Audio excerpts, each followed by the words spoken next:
चलने दो अभी।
और चलने दो थोड़ा।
नमो ब्रह्मादिभ्यो ब्रह्म विद्या संप्रदाय कर्तृभ्यो वंश ऋषिभ्यो महद्भ्यो नमो गुरुभ्यः।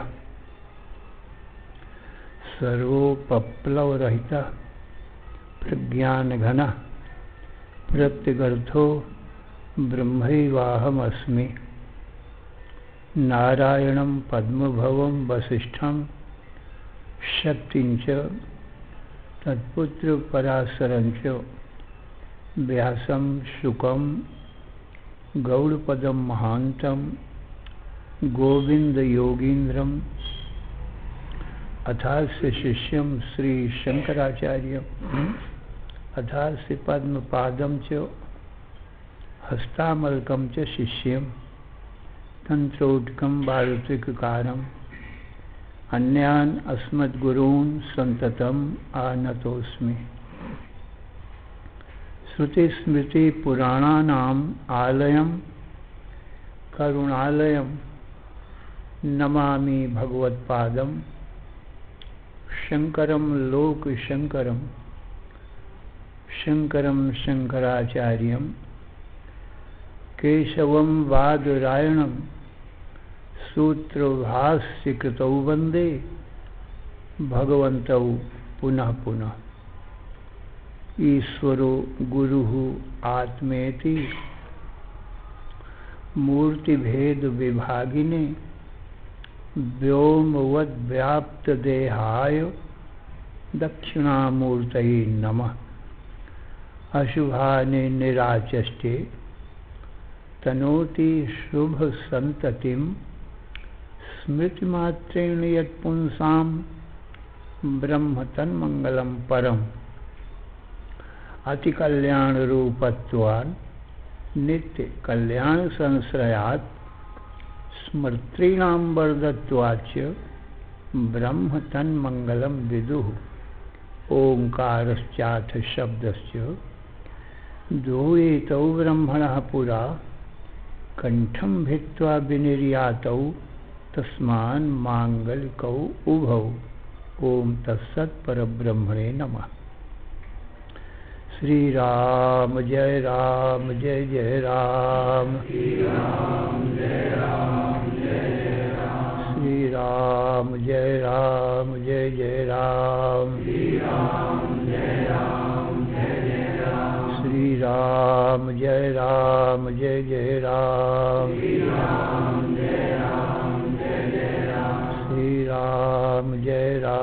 जय जय राम। श्री राम श्री राम जय जय राम। श्री राम जय जय राम। सच्चिदानंद घन सर्वज्ञ सर्वशक्तिमान भगवान श्री कृष्ण से अर्जुन ने पूछा, हे भगवान मेरे परम कल्याण का उपाय बतावें। मैं आपका शिष्य हूँ, आपकी शरण में हूँ।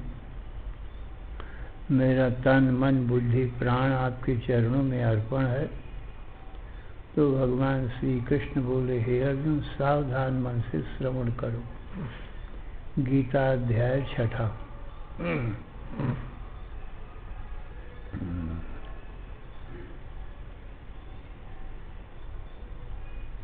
आत्मौपम्येन सर्वत्र समं पश्यति योऽर्जुनो सुखम वा यदि वा दुःखम स योगी परमो मतः। अर्जुन, जैसे अपने को सुख दुख होते हैं ऐसे ही सबके सुख दुख को जाने। जैसे अपने को कोई दुख देवे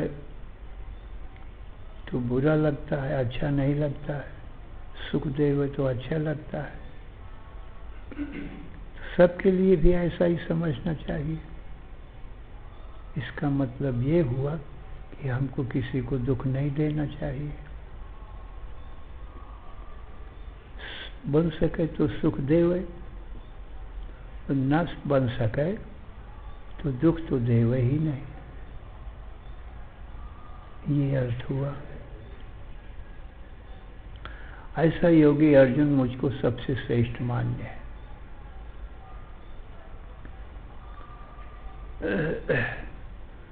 तो अर्जुन बोला, हे भगवान,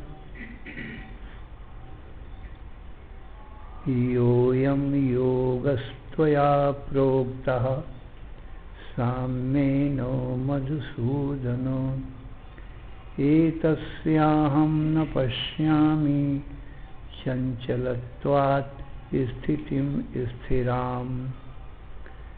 हे भगवान, जो आपने योग बताया, साम्य योग, समता का योग, इसको मैं बहुत कठिन समझ रहा हूँ, क्योंकि मन बहुत चंचल है, दृढ़ है, बलवत स्वभाव वाला है।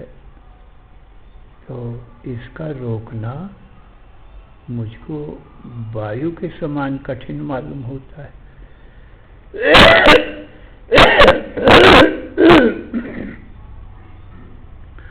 जैसे वायु का रोकना कठिन है, तैसे ही मन का रोकना भी कठिन है। ये मन जो है वो वायु का ही पुत्र है। वायु से मन हुआ है, अग्नि तत्व से बुद्धि भई है, और जल तत्व से चित्त हुआ है, और पृथ्वी तत्व से अहंकार हुआ है। इसलिए जैसे वायु चंचल है, तेज गति वाली है, ऐसे ही वायु से उत्पन्न हुआ मन भी बहुत तेज गति वाला है, चंचल है। उसका रोकना बहुत कठिन मालूम पड़ता है।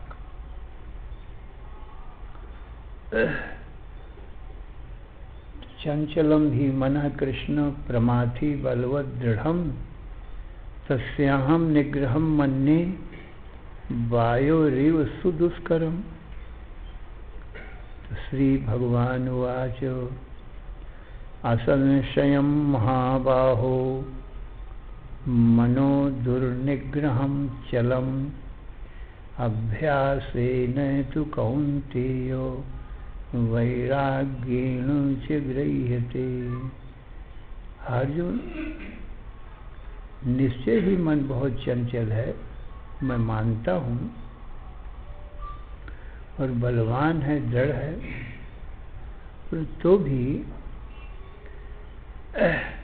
आत्म तत्व के चिंतन रूप अभ्यास से मेरा स्वरूप सच्चिदानंद ब्रह्म है, निरंतर ऐसा चिंतन करे, और संसार को मिथ्यात्व माने माया का कार्य होने से संसार मिथ्या है ऐसा चिंतन करे, क्योंकि जो जो माया का कार्य होता है वो मिथ्या ही हुआ करता है।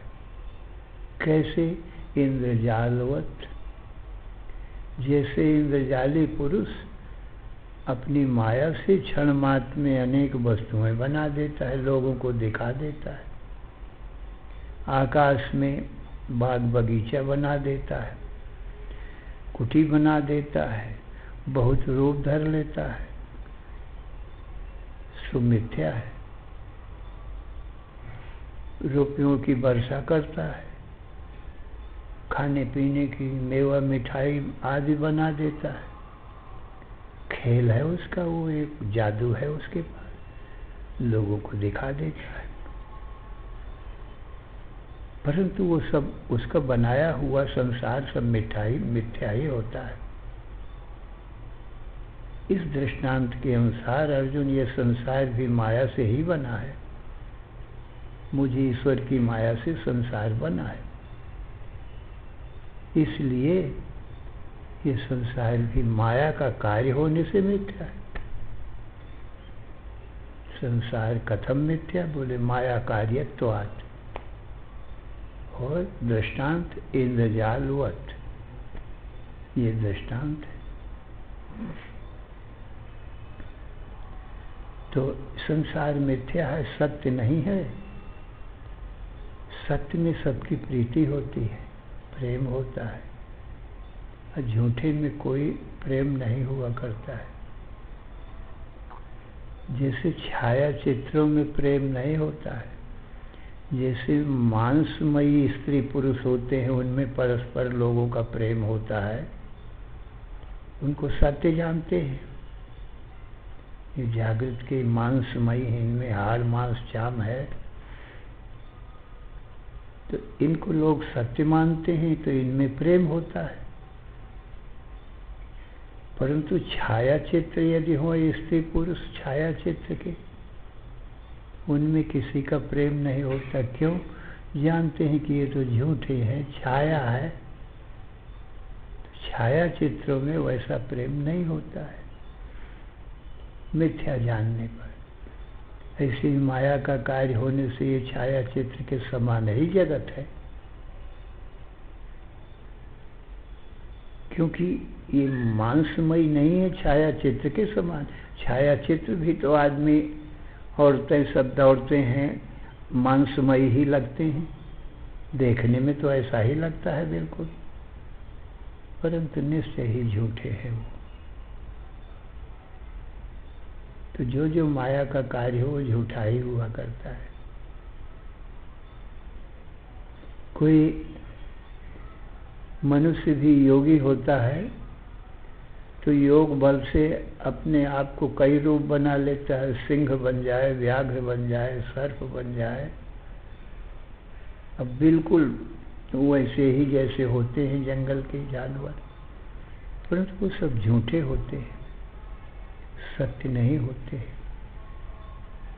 पुरुष सत्य है, उसकी माया से बने हुए पदार्थ सब झूठे। ऐसे ही अर्जुन, ये माया से बना हुआ संसार मिथ्या है, तो संसार के मिथ्यात्व का अभ्यास करे तो इससे वैराग्य होगा, माने राग अनुराग प्रेम नहीं होगा। और विचार करे ये संसार मिथ्या क्यों है। जागृत का संसार स्वप्न में नहीं रहता है, स्वप्न का संसार सुषुप्ति में नहीं रहता है, सुषुप्ति समाधि में नहीं रहती है। यदि सत्य संसार होता तो सुषुप्ति में रहना चाहिए, और मैं रहता हूँ इसलिए मैं सत्य हूँ। जागृत स्वप्न सुषुप्ति तीनों को देखता हूँ, तीनों अवस्थाएं बदलती रहती हैं, 24 घंटे में बदल जाती हैं, मैं नहीं बदलता हूँ। माशाब्द युग कल्पेशु गता गम्ये स्वनेकधा नोदेति नास्तमेति एका संविदेशा स्वयं प्रभा। हे अर्जुन, कितने ही मास वर्ष युग कल्प बीत गए और आगे भी आवेंगे, परंतु हमारा तुम्हारा जो आत्म तत्व है, सच्चित आनंद स्वरूप, ये वही का वही रहता है, ये नहीं बदलता है। इसलिए आत्मा सत्य है और ज्ञान स्वरूप है। संसार मिथ्या है क्योंकि 24 घंटे की उम्र वाला न जागृत का संसार है न स्वप्न का संसार है। यदि 24 घंटे रहे ये तो हम देखेंगे, देखने वाला तो 24 घंटे बराबर रहता है। 24 घंटे यदि जागृत का संसार रहे, स्वप्न का संसार रहे, तो हम देखने वाले तो मौजूद हैं, पर ये नहीं रहता है, इसलिए मिथ्या है। तो आरण्यसम किम परचिंतनीयम, संसार मिथ्यात्व शिवात्म तत्व। रात दिन क्या चिंतन करना चाहिए। आहर माने दिन और निशम माने रात। तो आहर निशम किम परिचिंतनीयम, क्या चिंतन करना चाहिए। तो कहते हैं संसार मिथ्यात्व शिवात्म तत्व। संसार का मिथ्यात्व चिंतन करो क्योंकि माया का कार्य है, और आत्मा सच्चित आनंद स्वरूप शिव है। चिदानंद रूप शिवोहम शिवोहम। इस प्रकार चिंतन से मन बस में हो जाएगा, मिथ्या चीज में नहीं प्रेम करेगा, और आत्मचिंतन से शांति मिलेगी। तो ये भगवान ने मन को बस करने का उपाय बताया। यही बात योग सूत्र में बताई गई है, पतंजलि ऋषि ने बताया है। अभ्यास वैराग्याभ्याम तन निरोधा। मन बहुत चंचल है, परंतु अभ्यास और वैराग्य से मन का निरोध होता है। अर्जुन वाच, फिर अर्जुन बोला,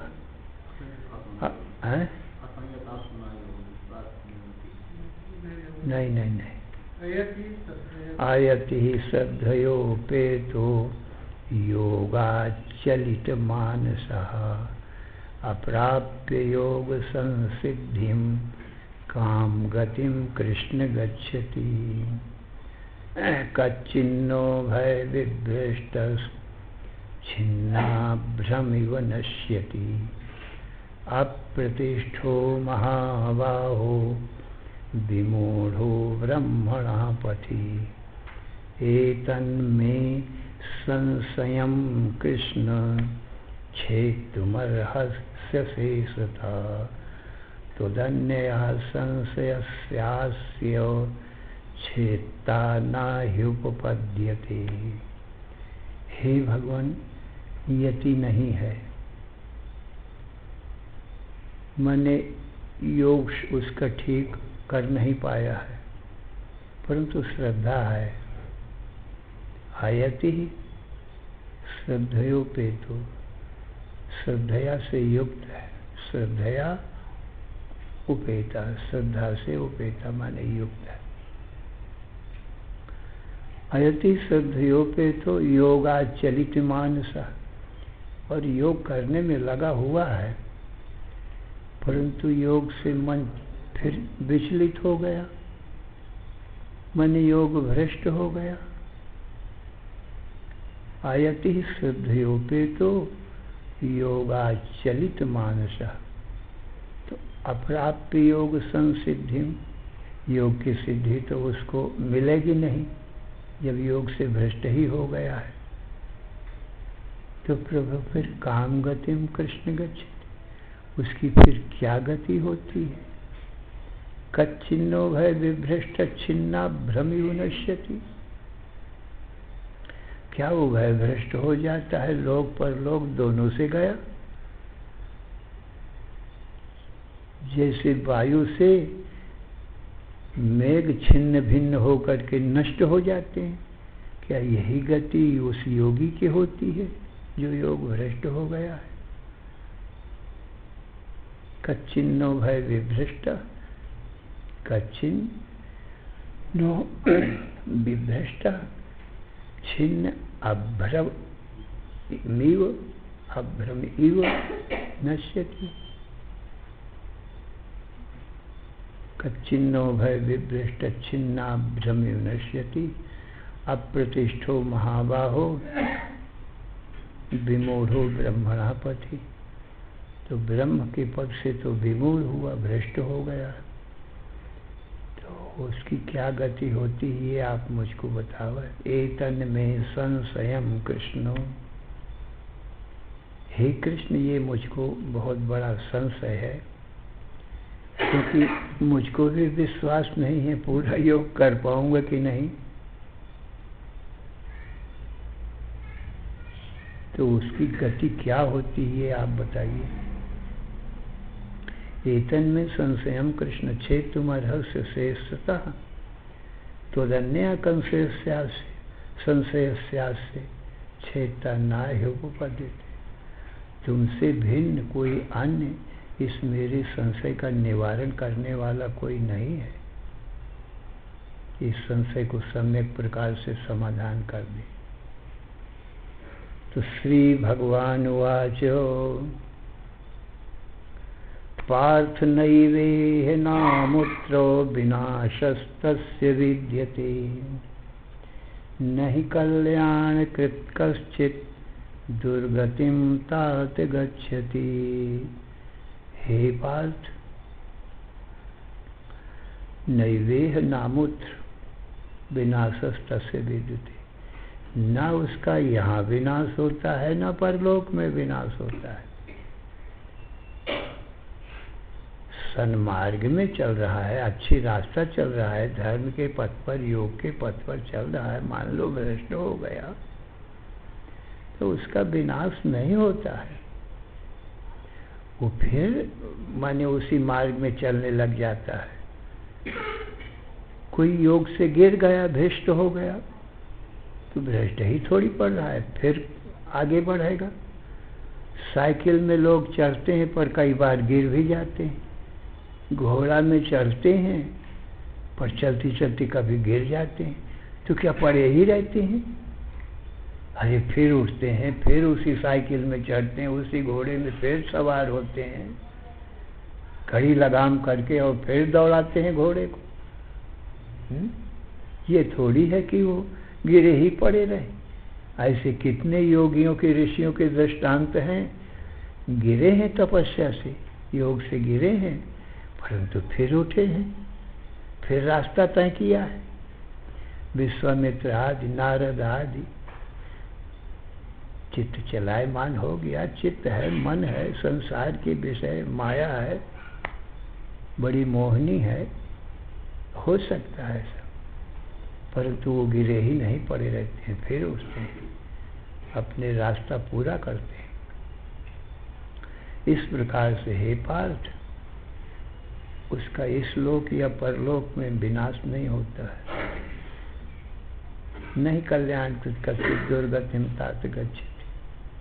कल्याण मार्ग में लगे हुए कि कभी भी दुर्गति नहीं होती है। हाँ, पाप मार्ग में लगा हो तो उसकी दुर्गति होगी। ये तो सन्मार्ग में लगा है, उसकी दुर्गति नहीं होती है, क्योंकि जब भ्रष्ट होगा तो भोगों के लिए भ्रष्ट हुआ है। तो फिर भोगों के लिए भ्रष्ट हुआ है, तो इसी योग से, जिस योग में लगा था, इसी योग के प्रभाव से सन्मार्ग में चल रहा है, धर्म मार्ग में चल रहा है, फिर उठ करके उसी रास्ते में चलने लगेगा। और उसका जब शरीर नाश होगा तो प्राप्य पुण्य कृताम लोकान उषित्वा शाश्वती समाः शुचीनाम श्रीमताम गेहे योग भ्रष्टो भिजायते। अर्जुन, बड़े बड़े पुण्यात्मा, यज्ञादिक, राजसूय यज्ञ आदि करने वाले, जिस स्वर्गादिक लोकों को प्राप्त होते हैं और स्वर्ग के उत्तम भोगों को भोगते हैं, और वो भोगों के लिए ही भ्रष्ट हुआ था, तो उसको फिर इतने उत्तम से उत्तम भोग मिलते हैं। और बहुत काल तक उन स्वर्गादिक लोकों में वो रहता है और स्वर्ग के भोगों को भोगता है। और फिर जब वहाँ से गिरता है तो श्रीमानों के घर में यहाँ इस लोक में जन्म लेता है, तो स्वर्ग लोक में सुख होगा।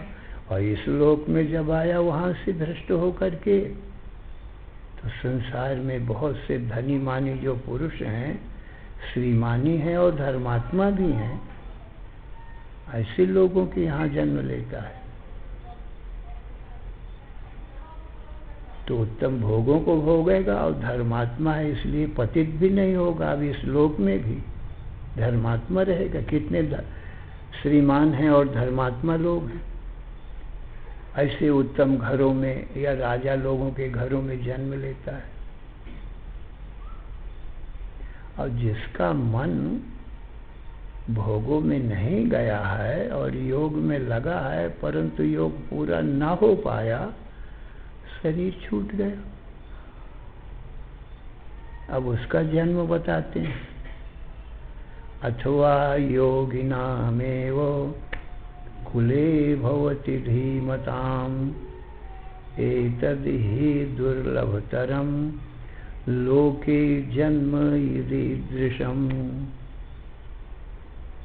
अथवा योगी नामेव, जो योग भ्रष्ट नहीं हुआ है और शरीर ही पूरा हो गया है, योग पूरा न कर पाया, तो फिर कोई योगियों के घर में जन्म लेता है। कितने गृहस्थ जन योगी हो गए हैं, ऋषि महर्षि लोग योगी हो गए हैं, वो योग साधन में लगे हुए हैं, तो उसका जन्म योगियों के यहाँ होता है। तो उन घरों में योग है, तो इसको भी वहाँ घर में योगियों को देख करके अपने पूर्व जन्म का याद आ जाता है। पूर्व जन्म में जिस योग में लगा हुआ था, शरीर पूरा हो गया था और योग पूरा नहीं कर पाया था, तो अथवा योगिनामेव कुले भवति धीमताम, जो बहुत योगी हैं और बुद्धिमान हैं। अथवा योगिनामेव कुले भवति एतद् ही दुर्लभतरं लोके जन्म ईदृशम्। अर्जुन, योगियों के घर में जन्म लेना अत्यंत ही दुर्लभ है। इस प्रकार का जन्म जो तुरंत ही जन्म से ही देखे कि माता पिता और सब ये योग साधन में लगे हुए हैं, तो उसको जिस मार्ग में ये चल रहा था पहले से उसी घर में जन्म हो गया, तो उसको सहायता मिल गई। फिर उसी योग में तत्र तं बुद्धि संयोगम लभते पौर्वदेहिकम यतते च ततो भूयः संसिद्धौ कुरु नंदनो। अर्जुन, उसका उसी बुद्धि से फिर संयोग होता है। तत्र तं बुद्धि संयोगम लभते पौर्वदेहिकम, पूर्व देह में, क्योंकि बुद्धि का नाश नहीं होता है। बुद्धि सब जीवों की पहले की ही रहा करती है, खाली स्थूल शरीर बदला करता है। आँखों से दिखाई पड़ने वाले ये पंचीकृत पंच महाभूतों से बने हुए ये स्थूल शरीर हैं। 3 शरीर होते हैं, स्थूल, सूक्ष्म और कारण। तो केवल स्थूल शरीर बदलता रहता है और 2 शरीर रह जाते हैं, सूक्ष्म शरीर और कारण शरीर, वे नहीं बदलते हैं। इसीलिए जो हमारे तुम्हारे बुद्धियों में पहले के संस्कार हैं और बुद्धि वही रहती है। तो जिस रास्ते में जो पहले से चलता रहा है, कोई धर्म के रास्ते में, कोई अधर्म के रास्ते में, तो बुद्धियां तो वही हैं। तो इस जन्म में भी उसको पूर्व जन्म की बुद्धि का संस्कार उदय हो जाएगा और वो उसी रास्ते में चलने लगेगा। खाली शरीर बदलता है। माता पिता से जो पैदा होता है वो सूक्ष्म शरीर, कारण शरीर नहीं होता है। माता पिता से खाली स्थूल शरीर पैदा होता है। तो माता पिता के शरीर जैसा मिलता जुलता भी रहता है स्थूल शरीर के रूप रंग, परंतु उसकी बुद्धि तो पहले की है, सूक्ष्म शरीर तो पहले का होता है। इसलिए शरीर का स्वरूप तो मिलता जुलता रहेगा स्थूल शरीर का, और स्वभाव नहीं मिलेगा माता पिता जैसा, क्योंकि स्वभाव तो सूक्ष्म शरीर में होता है। सो तो माता पिता से पैदा नहीं होता है। इसलिए रामायण में लिखा है, एक पिता के विपुल कुमारा हो ही पृथक गुणशील आचारा। सबके गुण, शील माने स्वभाव और आचार विचार पुत्रों के न्यारे न्यारे होते हैं। माता पिता का जैसा स्वभाव नहीं मिलता। एक पिता के विपुल कुमारा हो ही पृथक गुणशील आचारा। अब देखो पुत्रों के स्वभाव गुण, को पंडित को तापस ज्ञाता, को धनवंत शूर को दाता। ये पुत्रों के अलग अलग स्वभाव के अनुसार, कोई पंडित है, विद्वान है, को पंडित, और कोई तपस्वी है, तपस्या करने में मन लगता है किसी का। कोई ज्ञानी है, योग साधन करके ज्ञानी हुआ है। को पंडित को तापस ज्ञाता, किसी का धन कमाने में मन लगा है, वो धनवान हो गया है। को धनवंत, किसी का मन पहलवानी में लगा है, उसको और नहीं अच्छा लगता धनवन कमाना, तपस्या, ज्ञान, ध्यान, पहलवानी अच्छी लगती है। सूर, और कोई दानी है, उसको दान देना ही अच्छा लगता है। कितने धन कमाते हैं पर दान नहीं देते, इसका स्वभाव दान देने का है। तो ये अपने पहले जन्म के स्वभाव हैं सब लड़कों के। सबकी बुद्धियाँ अपनी अपनी हैं पहले की, जो पहले से करते आते हैं बुद्धि तो वही है, वही उदय होती है। जैसे जो आज पाठ विद्यार्थी पढ़ता है, अब बीच में रात आई तो सो गया, तो बुद्धि सो गई है केवल। सवेरे उठा तो फिर वही बुद्धि है पहले वाली, कल वाली। तो कल जो याद किया था पाठ, तो दूसरे दिन भूल थोड़ी जाता है, क्योंकि बुद्धि तो वही रहती है। ऐसे ही मृत्यु भी एक निद्रा के समान है। हर बीच में निद्रा आ गई तो पहले का याद किया हुआ दूसरे जन्म में याद हो, स्मरण आ जाता है। आज की पढ़ी हुई विद्या बीच में रात्रि आ गई, सो गया, दूसरे दिन उठा तो फिर वो आज का पाठ याद आता है। ऐसा नियम है। तो को पंडित, को तापस ज्ञाता, को धनवंत शूर, को दाता, को धर्मज्ञ, को सर्वज्ञ। कोई सर्वज्ञ होता है, धर्म रति होई, सर्वज्ञ है, धर्म में प्रीति है। सब पर पिता ही प्रीति सम हुई। पिता की प्रीति सभी पुत्रों पर समान होती है। पुत्रों के गुणशील स्वभाव सबके न्यारे न्यारे होते हैं। खोपितु भगत बचन मन कर्म, सपने हो जान न दूसर धर्म। कोई माता पिता का भक्त है, दूसरा धर्म जानता ही नहीं है। खोपितु भगत बचन मन कर्मा, सपने हो जान न दूसरा धर्म। स्वप्न में भी दूसरा धर्म नहीं जानता है। उसको बस केवल माता पिता की सेवा करना ही यही धर्म है, कर्म है, यही अच्छा लगता है और कुछ नहीं। तो माता पिता के आशीर्वाद से उसका कल्याण होता है। तो सो सुत प्रिय पितु प्राण समाना, यद्यपि सो सब भांति आयाना। अब यद्यपि वो सब न विद्वान है, न पंडित है, न धनी है, सब प्रकार से अज्ञानी है, वो फिर माता पिता का सेवक है, तो माता पिता को वो प्राणों जैसा प्यारा लगता है वह पुत्र। सो सुत प्रिय पितु प्राण समाना, यद्यपि सो सब भांति आयाना।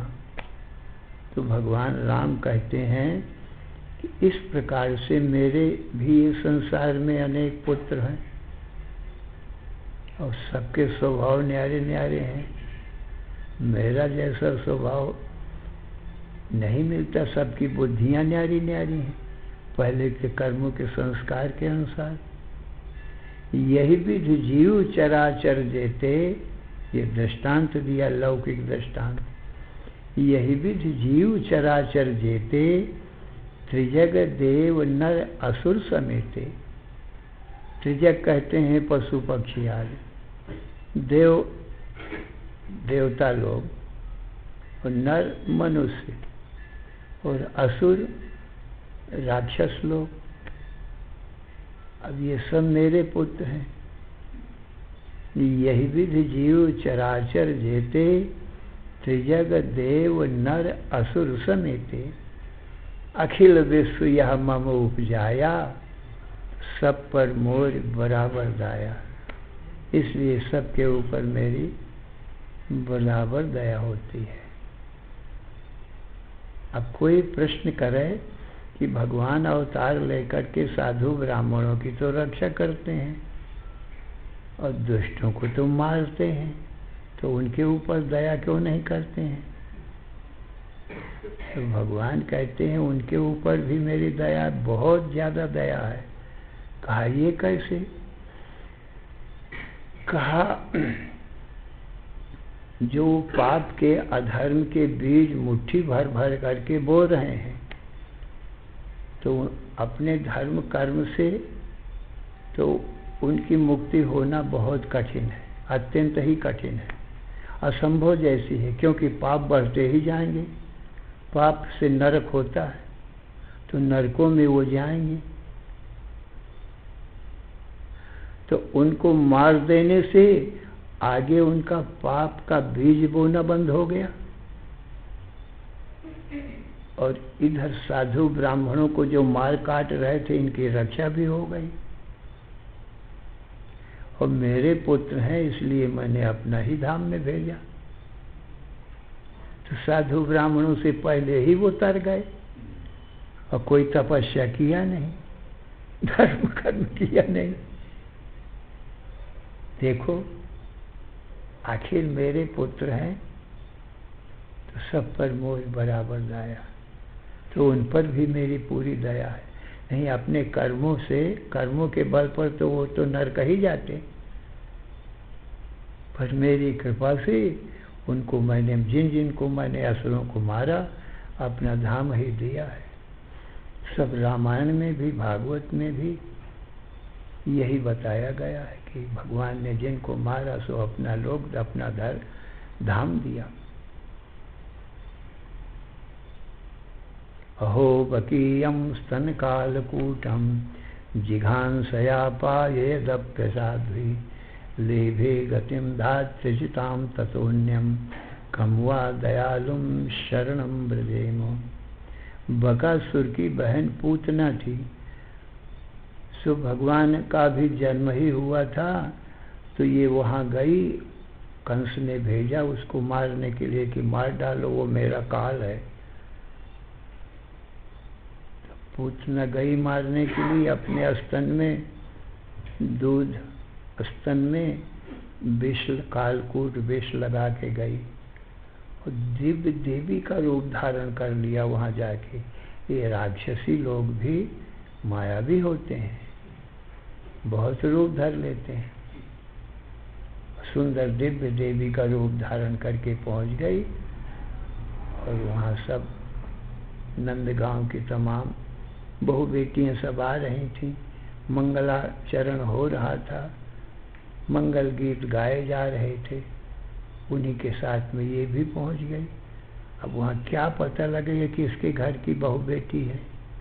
देवी, सुंदर देवी का रूप बना लिया। पालना में भगवान कृष्ण पड़े हुए थे, अब बड़े प्रेम से उनको उठा लिया।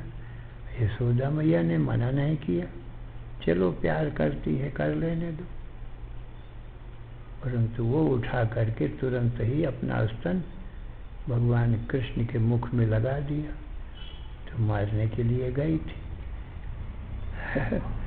तो भगवान ने भी प्रेम से उसका स्तन पकड़ लिया और मुख में लगा के, जैसे दूध पीते हैं वैसे दूध पीने लगे। तो दूध पीने लगे, वो विष लगा के गई थी, उस विष को भी पी लिया, और विष के साथ साथ उसके प्राणों को भी पी लिया। जोर से दबाया स्तनों को, और वो चिल्लाई बड़ी जोर से, और चिल्ला के अपना रूप प्रकट किया, तो पर्वत के समान बड़ा भारी भयंकर रूप था। और वो उड़ भी जाती थी, जमीन में भी चलती थी, आकाश में उड़ी। कृष्ण ने छोड़ा नहीं, पकड़े ही उसकी छाती में लपटे ही चले गए। फिर देखा भगवान ने कि इसको यहाँ मारूंगा यदि तो सारा ब्रज दब जाएगा, ये पर्वत के समान इसका शरीर है, सब मर जाएंगे हमारे ग्वाल बाल गऊ सब। तो जब नंदगांव से बाहर उसको ले गए तब फिर उसको मार दिया, वहाँ गिरा दिया, वहाँ गिरी, और उसी की छाती में अपना खेल रहे। सब नंद बाबा गांव के लोग सब गए, देखे तो उसी की छाती में खेल रहे थे।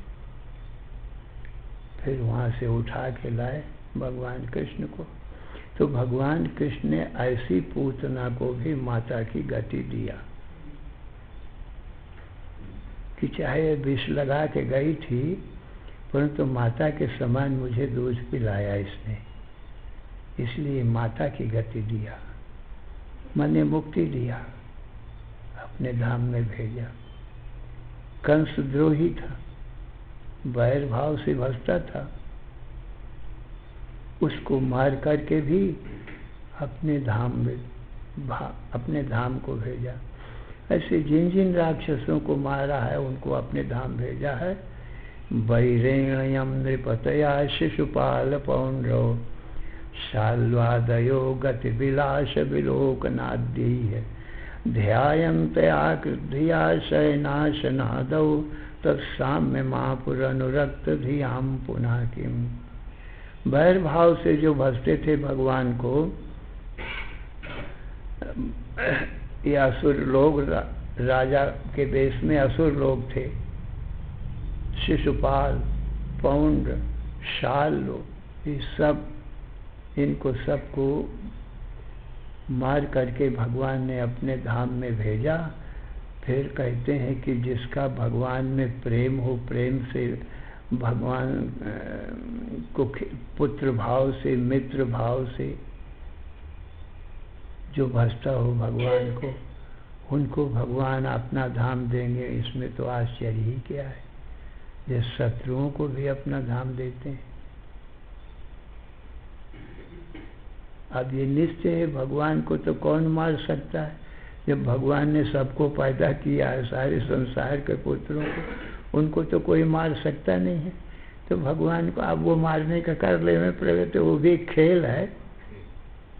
जैसे छोटे बच्चे माता पिता खिलाते हैं, पर छोटे बच्चे कभी गाल में कभी मारते हैं, तो प्यार ही करते हैं, मार तो पाएंगे नहीं छोटे बच्चे। ऐसे भगवान को मार तो कोई पाएगा नहीं, तो उनको भगवान अपना धाम ही देते हैं। ये भगवान का स्वभाव है। तो वही भगवान कहते हैं कि पूर्व जन्म का जो कुछ उनका संस्कार है, वो दूसरे जन्म में वही बुद्धि वही रहती है, इसलिए उदय होता है। तो पूर्वाभ्यासेन तेनैव ह्रियते ह्यवशोऽपि सः जिज्ञासुरपि योगस्य शब्द ब्रह्माति वर्तते। हे अर्जुन, पूर्व जन्म के अभ्यास के प्रभाव से दूसरे जन्म में भी उसी अभ्यास में वो लग जाता है, और शब्द ब्रह्माति वर्तते। शब्द ब्रह्म का माने वेद का भी अतिक्रमण कर जाता है। पूर्वाभ्यासेन तेनैव ह्रियते ह्यवशोऽपि सः, और ये संसार से खिंच जाता है भगवान की तरफ। ह्रियते ह्यवशोऽपि जिज्ञासुरपि योगस्य, तो योग का जो जिज्ञासु है, प्रबल जिज्ञासा है भगवत प्राप्ति की, जिज्ञासुरपि योगस्य कहा शब्द ब्रह्माति वर्तते। शब्द ब्रह्म माने वेद का अतिक्रमण कर जा, माने सकाम कर्मों का भोग विलास के लिए फिर भगवान की भक्ति उसकी नहीं होती है। भगवत प्राप्ति के लिए निष्काम भाव से वो भजन करता है। कि ये निष्काम योग है, कर्म योग से मतलब निष्काम योग। तो जिज्ञासुरपि योग से, योग का जिज्ञासु है भगवत प्राप्ति का, निष्काम कर्म कर रहा है। तो शब्द ब्रह्माति वर्तते, क्योंकि वेद तीन सकाम कर्म रूप जो वेद है प्रथम कांड, उसका अतिक्रमण कर जाता है, निष्काम कर्मी हो जाता है। फिर आगे बढ़ता है, आगे बढ़ करके भक्ति योग, फिर ज्ञान योग, और भगवान को पा ही लेता है। शब्द ब्रह्माति वर्तते। इस प्रकार प्रयत्नाद्यतशीलस्तु, प्रयत्न कर करके, प्रयत्नाद्यतशीलस्तु, आगे बोलो जरा। हाँ, प्रयत्नात् यतमानस्तु योगी संशुद्ध किल विषः अनेक जन्म संसिद्धिस्ततो याति परांगतिम।